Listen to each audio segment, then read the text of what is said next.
ছেলেটি বাঘের জন্য পানি নিয়ে আসে এবং সেই বাঘটিকে ডাকে এবং সেই বাঘটি নৌকার ভিতর থেকে এসে পানি পান করতে থাকে। হঠাৎ বাঘটির খুব ক্ষুধা লাগে, তাই সে সমুদ্রে থাকা মাছগুলোকে দেখে পানিতে চাপ দেয়। আর এদিকে ছেলেটি বসে বসে এইসব দেখতে থাকে। আর তখনই বাঘটি সাঁতার কেটে ছেলেটির দিকে আসতে থাকে। এটা দেখে ছেলেটি ভয়ে নৌকায় উঠে যায় আর নৌকার ভিতরে থাকা কুড়াল দিয়ে বাঘটিকে মারতে যায়। তখনই বাঘটিকে দেখে ছেলেটি মায়া হয়, তাই তাকে আর মারে না।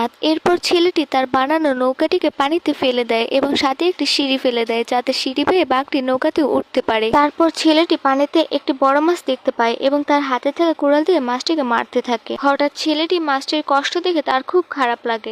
তারপর ছেলেটি যখন নৌকার কাছ থেকে তার লাঠিটি আনতে যায়, তখনই বাঘটি ছেলেটিকে দেখে গর্জন করতে শুরু করে। আর তখনই ছেলেটি দেখতে পায় দূর থেকে অসংখ্য মাছ তাদের দিকে এগিয়ে আসছে এবং তাদের উপর ঝাঁপিয়ে পড়ছে। এরপর ছেলেটি একটি মাছের টুকরো নিয়ে বাঘটিকে পোষ মারাতে শুরু করে। ভিডিও নেক্সট পার্ট দেখতে চাইলে চ্যানেলটি সাবস্ক্রাইব